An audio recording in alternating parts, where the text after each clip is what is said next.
Hello दोस्तों, कैसे हो? एकदम सही जगह पे आए हो। हेलो दोस्तों, कैसे हो? एकदम सही जगह पे आए हो। अगर आप लोग डीएसएसबी के किसी भी एग्जाम की तैयारी कर रहे हो तो क्योंकि दोस्तों ये क्लास उन्हीं स्टूडेंट्स के लिए है जो डीएसएसबी की तैयारी कर रहे हैं या फिर उनका एग्जाम अभी आने वाला है। क्योंकि मैं आज आप लोगों को वो सारे इंपॉर्टेंट टॉपिक्स बताऊंगा जहां डीएसएसबी 100% क्वेश्चन पूछती ही पूछती है। तो आप सभी लोगों को एक चीज तो पता है क्या, कि भाई जीके के अंदर ना, जीके के अंदर जो जीके का सिलेबस है वो बहुत ज्यादा क्या है, ब्रॉड है भाई। क्या है? ब्रॉड है। पूरा सिलेबस आप कभी भी कवर कर ही नहीं सकते हो। ये चीज अपने दिमाग में बिठा लो भाई। क्यों? क्योंकि जीके एक ऐसा सेक्शन है जहां से पता नहीं होता है स्टूडेंट को कि क्वेश्चन कहां से पूछा जाएगा और क्या आने वाला है। लेकिन दोस्तों एक चीज क्लियर होती है, डीएसएसपी ये बता देता है कि मैं इस टॉपिक से ज्यादा क्वेश्चन पूछूंगा और इस टॉपिक से कम क्वेश्चन पूछूंगा। तो मैंने क्या किया है, प्रीवियस ईयर पेपर को अच्छे से एनालाइज किया है। अच्छे से मतलब मैंने हर एग्जाम के प्रीवियस ईयर पेपर को पढ़ा है, समझा है, और फिर मैंने टॉपिक्स निकाले हैं कि कौन से टॉपिक से डीएसएसबी ने ज्यादा क्वेश्चन पूछे हैं और कौन से टॉपिक से डीएसएसबी ने कम क्वेश्चन पूछे हैं। ठीक है, तो मैं आपको वो टॉपिक्स बताऊंगा जहां से डीएसएसबी ने सबसे ज्यादा क्वेश्चन पूछे हैं और हर एक एग्जाम में पूछे, चाहे डीएसएसबी का कोई सा भी पेपर हुआ हो उसमें उसने 100% क्वेश्चन उनमें से पूछा ही पूछा है। ठीक है, तो दोस्तों टाइम वेस्ट ना करते हुए मैं उन टॉपिक्स को बताने वाला हूं यहाँ पे। ठीक है, तो क्या है, इसको मैं थोड़ा रफ करता हूं और मैं बढ़ता हूं अपने टॉपिक्स की तरफ। तो देखो क्या है, ये हमारे मोस्ट इंपोर्टेंट टॉपिक्स क्या हैं। ये देखो जैसे लिखा है ना, मोस्ट इंपोर्टेंट टॉपिक्स, आपने देख लिया ना। तो क्या क्या टॉपिक्स है, पहला टॉपिक क्या है हमारा, देखो सबसे पहले लिखा है आर्टिकल ऑफ इंडियन कॉन्स्टिट्यूशन।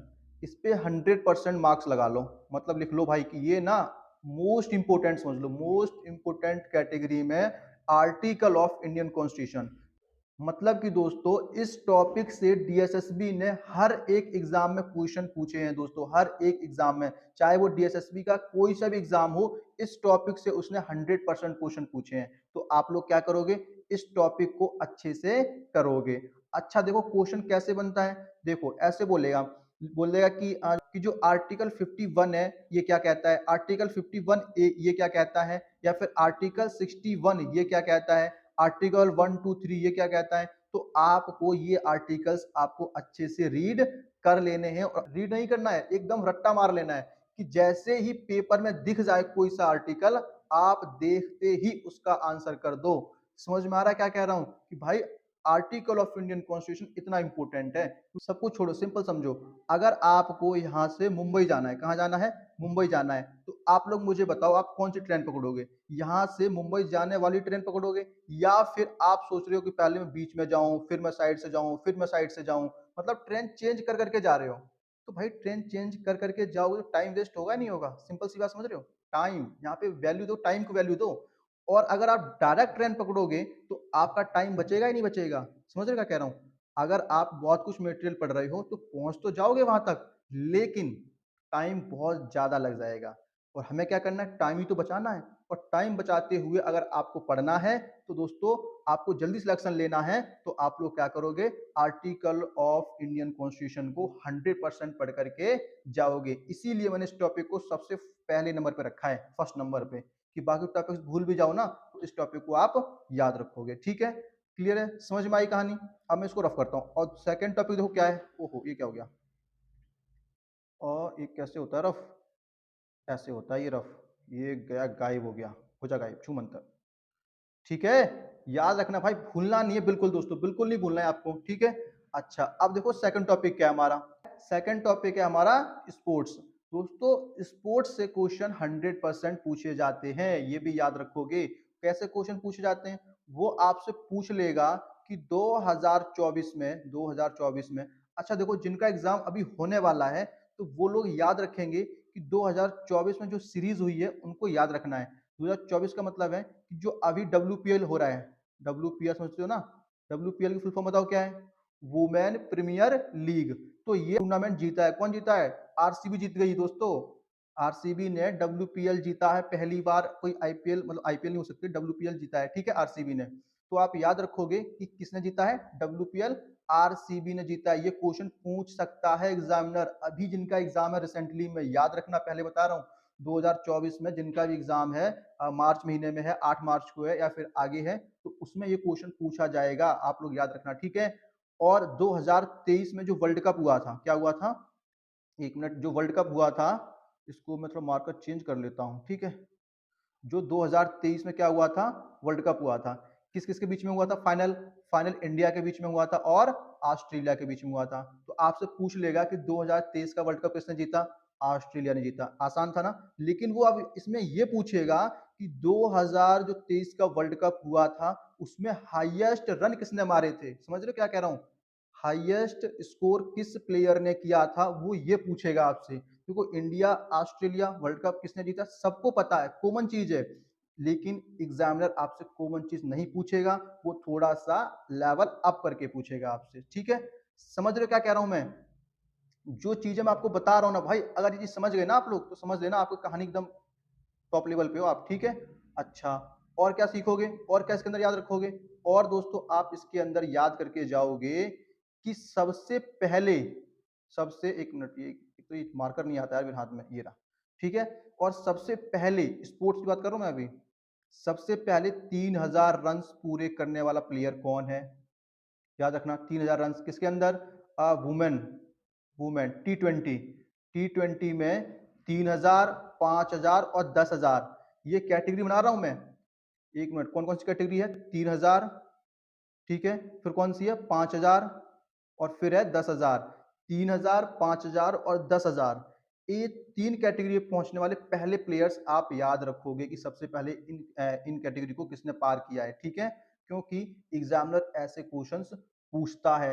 पिछली बार पेपर हुआ था डीएसएसबी पीजीटी का, किसका हुआ था, डीएसएसबी पीजीटी का जो पेपर हुआ था, उसमें पता क्या पूछा उसने, उसने पूछ लिया है कि सबसे पहले, क्या पूछा उसने, उसने पूछ लिया कि भैया सबसे पहले टी20 में, किसमें, टी20 में 3000 रन कंप्लीट करने वाला पहला प्लेयर कौन था इंटरनेशनल लेवल पे, तो आप लोगों को पता कौन था, पता है आपको, नहीं पता ना।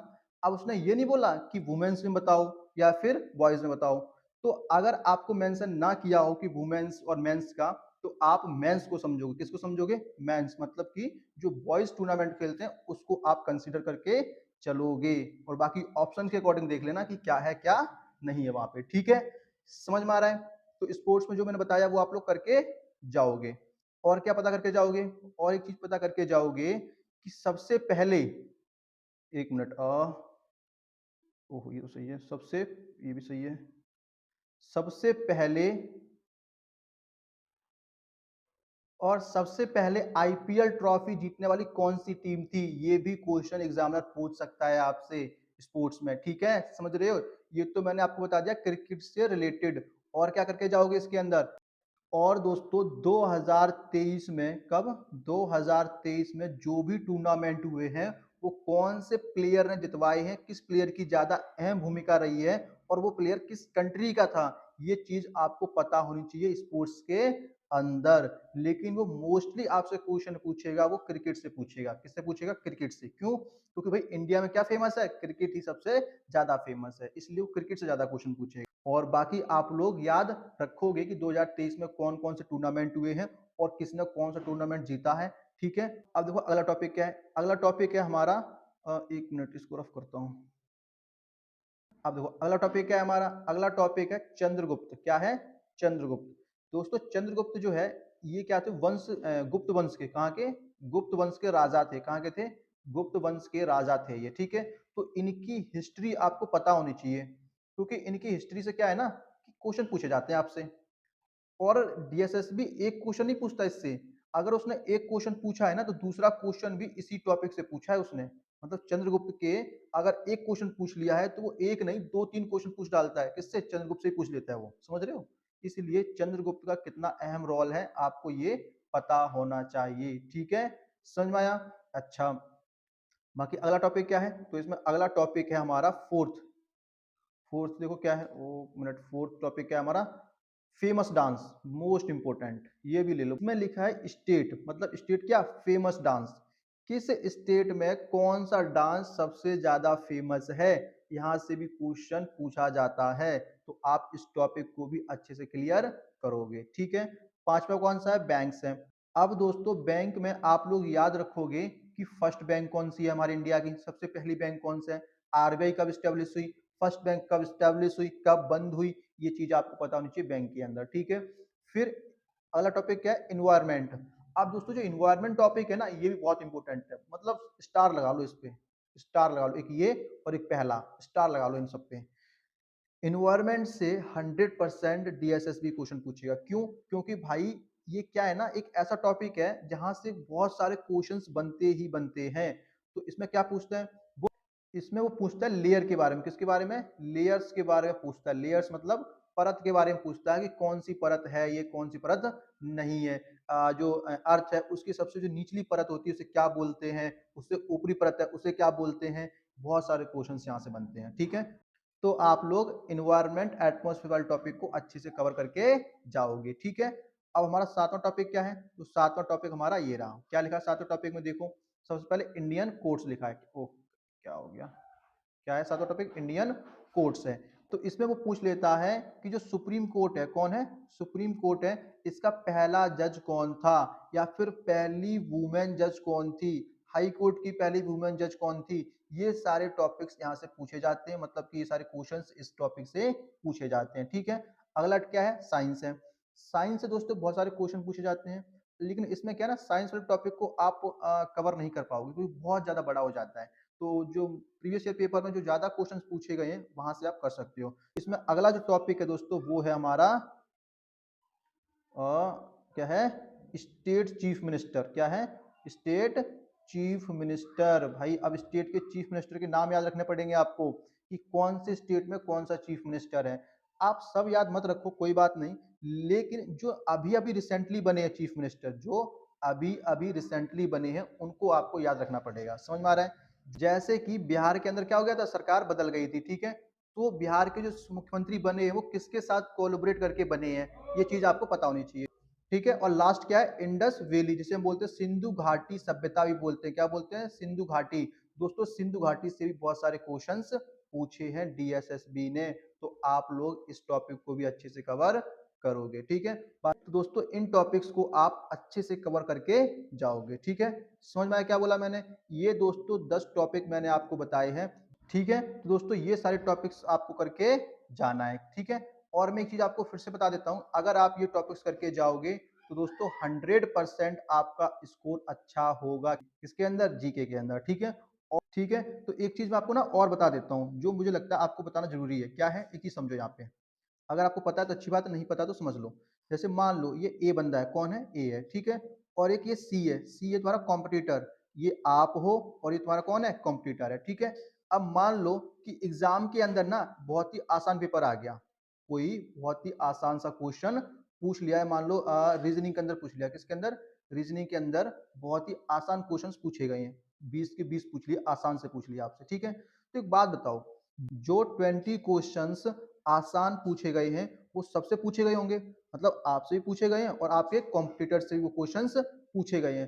तो एक बात बताओ, जो क्वेश्चन आपने सॉल्व किया वही कॉम्पिटिटर ने सॉल्व किया, तो क्या वो मार्क्स जुड़ेगा आपका? बताओ, नहीं जुड़ेगा। नहीं समझ में? ऐसा समझो, ये ऐसा समझ लो, आपको इसको समझो, तुम्हारे कॉम्पिटिटर के आए हैं 60 नंबर, कितने आए हैं? 60 आए हैं, और तुम्हारे 61 आए हैं, कितने आए हैं? 61 आए हैं, तो कौन जीतेगा? आप जीतोगे। क्यों? आपका एक नंबर क्या है? ज्यादा आया है। किससे? कॉम्पिटिटर से। अब एक बात बताओ, अगर आप लोगों के मार्क्स बिल्कुल बराबर आएंगे तो क्या कोई विनर बन पाएगा? ऐसा समझो, नहीं हो। जैसे आपने एक क्वेश्चन आपने सॉल्व किया, वही क्वेश्चन तुम्हारे कॉम्पिटिटर ने सॉल्व किया, तो क्या वो मार्क्स जुड़ा? नहीं जुड़ा। क्यों? बराबर हो गया। जैसे 60 नंबर तुम्हारे कॉम्पिटिटर के आए, 61 आपके आए, तो 60 से 60 तो कट गए ना भाई, एक नंबर से जीते हो भाई आप। कितने से जीते हो? एक नंबर से जीते हो। वैसे ही रीजनिंग के अंदर जो 20 क्वेश्चंस आसान आए थे वो आपने भी सॉल्व किए हैं और आपके कॉम्पिटिटर ने भी सॉल्व किया है, तो दोस्तों वो मार्क्स जुड़ी ही नहीं रहा है आपके सिलेक्शन के लिए। समझ में आई चीज? तो कौन से क्वेश्चन जुड़ते हैं? जो क्वेश्चंस एग्जाम में हार्ड होता है, जो आपका कॉम्पिटिटर नहीं कर सकता है और आप कर सकते हो, तो आप 100% वो रेस जीत जाओगे। रेस मतलब एग्जाम क्वालिफाई कर जाओगे। समझ में आ रहा है क्या कह रहा हूं मैं? और होता क्या है दोस्तों, होता ऐसा है कि जो पेपर होते हैं उसमें जीके का ना बहुत ही ज़्यादा इम्पैक्ट रहता है। जीके का इम्पैक्ट क्यों रहता है? क्योंकि जो माना जाता है, जो पेपर दे के आते हैं, उसमें क्या होता है कि जो मोस्टली स्टूडेंट्स हैं, वो क्या करते हैं मेंटल एबिलिटी मतलब रीज़निंग, इसके क्वेश्चन सॉल्व कर लेते हैं, ठीक है? इसके बाद हिंदी, इसको भी सॉल्व कर लेते हैं। इसके बाद क्या है तुम्हारा मैथ्स है, इसको भी कर लेते हैं। इंग्लिश, इसको भी कर लेते हैं थोड़ा बहुत। अब कौन बचा? जीके बचा। कितना बचा? जीके बचा। मेंटल एबिलिटी के क्वेश्चन 20 में से 20 सॉल्व करके आते हैं स्टूडेंट। हिंदी के भी 20 में से 20 कर लेते हैं। मैथ्स के 18 और 19 क्वेश्चन सॉल्व करके आते हैं। इंग्लिश के 20 में से 16-17 क्वेश्चन सॉल्व करके आते हैं। लेकिन दोस्तों जीके के सिर्फ और सिर्फ 20 में से स्टूडेंट पता कितने सॉल्व करके आता है? 6 से लेकर के 9 क्वेश्चन तक ही सॉल्व कर पाता है, जो उसे अच्छे से पता होते हैं, जो अच्छे से पता होते हैं आंसर्स। करने को तो आप पूरा पेपर करके आ जाओ, क्या फ़ायदा है उससे? क्यों? नेगेटिव मार्किंग होती है। तो जो प्रॉपर आंसर पता होते हैं 20 में से, वो 6 से 9 ही होते हैं। अब 6 से 9 आपके कंप्यूटर को पता है कि 6 से 9 आंसर उसको आते हैं। अब आपको क्या करना है? आपको कम से कम 10 से 12 क्वेश्चन सॉल्व करने हैं 20 में से। 10 से 12 क्वेश्चंस आपको सॉल्व करने हैं। तो आप कंप्यूटर से क्या हो गए? ज़्यादा पहुँच गए, नहीं पहुँच गए? आगे हो गए, नहीं हो गए? तो जीके एक ऐसा सेक्शन है दोस्तों, जो आपको क्वालीफाई करवाता है कोई सा भी एग्ज़ाम। समझ रहे हो क्या कह रहा हूँ? मैं कह रहा हूँ कि जीके एक ऐसा सेक्शन है जो डिसाइड करता है कि आपका सिलेक्शन होगा या फिर नहीं होगा। इसलिए आप लोग जीके को हल्के में मत लिया करो, इसको भी उतनी वैल्यू दो जितना कि आप अदर सेक्शन को देते हो, ठीक है? समझ में आया? मुझे लगता है कि आप लोगों को बात समझ में आई होगी और जो टॉपिक्स मैंने बताए हैं, इन टॉपिक्स को आप अच्छे से पढ़ के जाओगे एग्ज़ाम से पहले, ठीक है? और अगर आपको लगता है कि मैंने वाक़ई आप लोगों के लिए थोड़ी-सी मेहनत की है और वाक़ई आपको कुछ बताया है, तो आप लोग क्या करोगे, इस चैनल को सब्सक्राइब करोगे, जो आपके लाइफ़ में बहुत ही ज़्यादा काम आएगा, ठीक है? और दोस्तों, जिन स्टूडेंट्स को जीके के प्रीवियस ईयर क्वेश्चन चाहिए, जो सॉल्व करना चाहते हैं, तो वो लोग क्या कर सकते हैं, मेरे चैनल पे जाएँ। मैंने प्रीवियस ईयर क्वेश्चन को सॉल्व करके दिखाया है, तो आप लोग वहाँ से देख सकते हो और मैंने कॉन्सेप्ट को भी वहाँ पे ही क्लियर कर दिया है, ठीक है? जो क्वेश्चंस वहाँ से बन सकते थे, ठीक है? तो वो क्लासेस भी आप लोगों के लिए बहुत इंपॉर्टेंट है, तो आप लोग देख सकते हो, ठीक है? तो दोस्तों मिलते हैं नेक्स्ट क्लास में। टाटा, बाय-बाय।